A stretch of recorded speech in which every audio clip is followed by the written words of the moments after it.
হাসিনা চীনে যাচ্ছেন, এতে ভারতের কোনো আপত্তি নাই। কোথায় স্বাধীনতা? কোথায় 30 লক্ষ মানুষের রক্ত? কোথায় লাশ? মুক্তিযোদ্ধা জনাব আব্দুল সালাম উপস্থিত রয়েছেন, শ্রমিক দলের সমন্বয়কারী, বিএনপি চেয়ারপারসনের বিশেষ সহকারী এবং এদেশের একজন প্রখ্যাত শ্রমিক নেতা অ্যাডভোকেট শামসুর রহমান শিমুল বিশ্বাস উপস্থিত রয়েছেন, বিএনপির জাতীয় নির্বাহী কমিটির সহশ্রম বিষয়ক সম্পাদক হুমায়ুন কবির খান, যারা এদেশে দীর্ঘদিন ধরে শ্রমিক রাজনীতিতে একটু উজ্জ্বল নাম হয়েছেন, উপস্থিত রয়েছেন জাতীয় নির্বাহী কমিটির আরেকজন সহশ্রম বিষয়ক সম্পাদক, বিমানের প্রখ্যাত শ্রমিক নেতা যারা ফিরোজুজ্জামান মামুন সহ এখানে শ্রমিক দলের অত্যন্ত যোগ্য প্রাজ্ঞ নেতৃবৃন্দ, বরিষ্ঠ নেতৃবৃন্দ, বিপ্লবী নেতৃবৃন্দ, খেটে খাওয়া মানুষ সবাই এখানে উপস্থিত হয়েছেন। অত্যন্ত মূল্যবান কথা বলেছেন শ্রমিকদের উদ্দেশ্যে, দেশের রাজনীতি নিয়ে আমাদের মুক্তিযোদ্ধা সালাম ভাই এবং শ্রমিক নেতা শিমুল ভাই। বন্ধুরা, আমার বক্তব্য আর দীর্ঘায়িত করার উপায় নেই।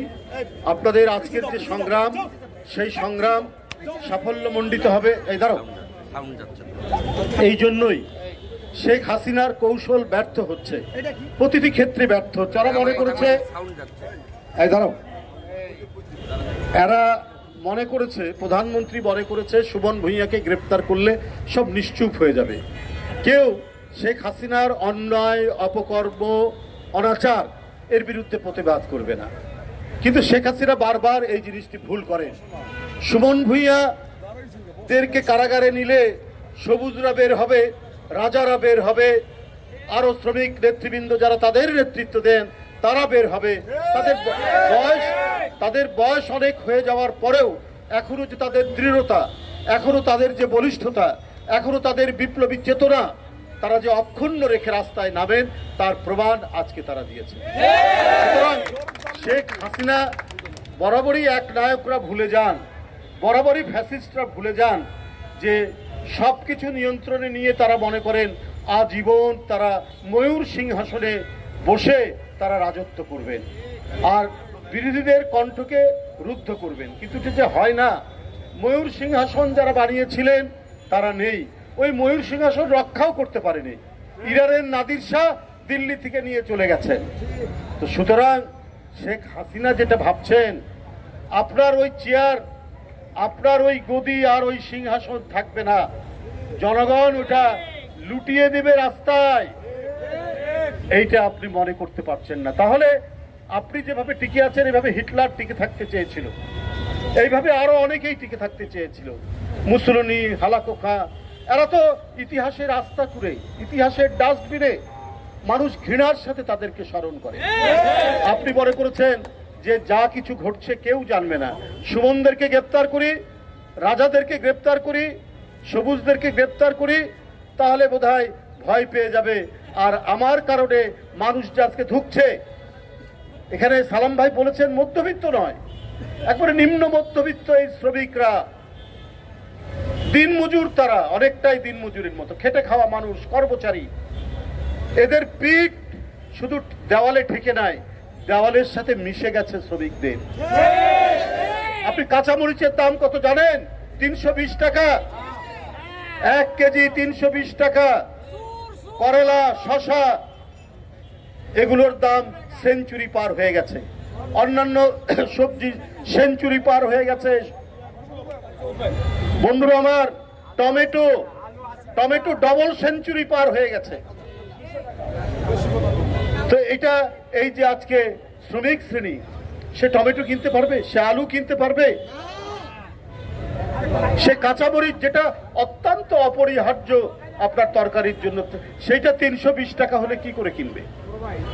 তো শেখ হাসিনা মনে করেছেন এই যে তার অনাচার, এই যে জনগণের পেটের লাথি মেরে তিনি কোটি কোটি টাকা উপার্জনের সুযোগ দিয়েছিলেন বেনজিরদেরকে, আজিজদেরকে, আসাদুজ্জামানদেরকে, প্রতিদিন যে খবরের কাগজে শুধু কোটি, তাও 1-2 কোটি টাকা নয়, 4-5 কোটি টাকা নয়, 10-15 কোটি টাকা নয়, 50 কোটি টাকার নিচে নয়, 50 কোটি থেকে উপরের দিকে 1000 কোটি টাকা। একজন সরকারি কর্মকর্তা শুধু মুজিব কোট পরে আর জয় বাংলা স্লোগান দিয়ে শেখ হাসিনাকে সন্তুষ্ট করে তারা আজকে কোটি কোটি টাকা ইনকাম করেছে। এই টাকা কই? এই টাকা আজ রাজকোষ শূন্য। উনি চীনের কাছে যাচ্ছেন ভিক্ষার ঝুলি নিয়ে, কিছু টাকা দেন, একটু ঋণ দেন, আমি দেখি পারলে শোধ করব। $20 বিলিয়ন তিনি চাচ্ছেন ইনফ্রাস্ট্রাকচারের জন্য। তারপরে আরো কিছু তিনি কেনাকাটা করবেন চায়নার অর্থ দিয়ে, ইউয়ান দিয়ে, কিন্তু সমস্ত পণ্য কিনতে হবে ওই টাকায় চায়নার কাছ থেকে।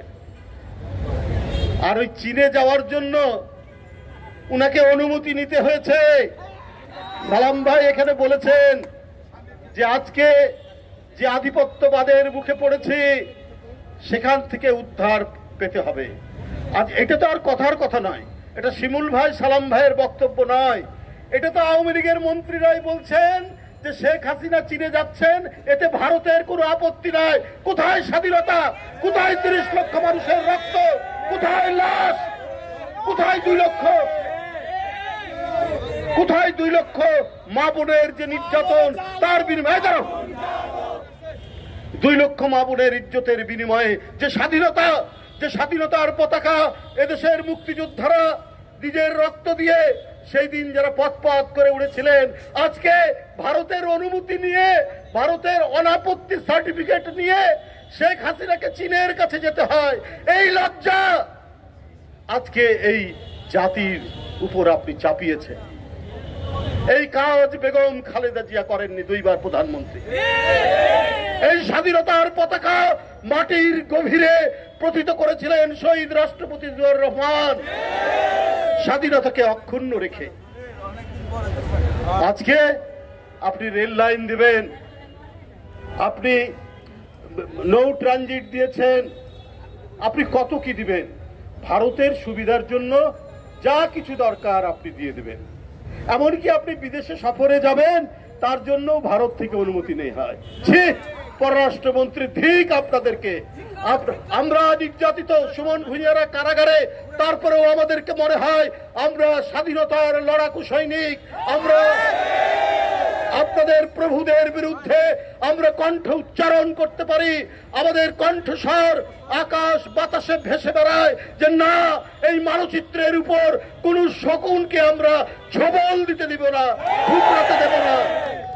আপনারা কৃতদাস, আপনারা দামি নির্বাচন, যে নির্বাচনে জনগণ যায় না, যে নির্বাচনে ভোটাররা যায় না, সেই একতরফা নির্বাচনের মন্ত্রী। তাই আপনাদের ভারতের সার্টিফিকেট, অনাপত্তি সার্টিফিকেট, অর্থাৎ আপত্তি নাই, এই সার্টিফিকেট নিয়ে বিদেশে যেতে হয়। হাই হাই, কোন দেশে আমরা বাস করছি বন্ধুরা আমার। বন্ধুরা আমার, আমাদের এই মুক্তির সংগ্রাম শুধু সুমন ভুঁইয়া নয়, যেটা বলেছেন সালাম ভাই, শুধু সুমন ভুঁইয়ার নয়। এই মুক্তি আমাদের স্বাধীনতা, আমাদের গণতন্ত্রের। আর স্বাধীনতা গণতন্ত্রের প্রতীক হচ্ছেন দেশনেত্রী বেগম খালেদা জিয়া। তার মুক্তির মধ্যে দিয়েই আমরা আমাদের স্বাধীনতাকে অক্ষুণ্ণ রাখবো। আমাদের প্রিয় নেতা দেশনায়ক তারেক রহমানকে ফিরিয়ে নিয়ে আসার মধ্যে দিয়েই এই স্বাধীনতার সার্বভৌমত্ব আমরা প্রতিষ্ঠা করব। আমি আবারও আজকে তীব্র নিন্দা জানাই এবং জাতীয়তাবাদী শ্রমিক দল সকল বাধা অতিক্রম করে আজকে মিছিল এবং প্রতিবাদ সভা যেটি করলেন এখানে, তার জন্য ধন্যবাদ জানাচ্ছি। তবে আপনাদের কণ্ঠ থামবে না, আপনাদের উদ্বেল মিছিল থামবে না। আপনারা এগিয়ে যাবেন সামনের দিকে। যে কোনো বাধা, যে কোনো শৃঙ্খল, অনন্ত শৃঙ্খল হোক, সেই শৃঙ্খল ভেঙেই মুক্তির আওয়াজ আপনাদের তুলতে হবে। আপনাদের সকলকে ধন্যবাদ জানিয়ে আমার বক্তব্য শেষ করছি। খোদা হাফেজ। বাংলাদেশ জিন্দাবাদ।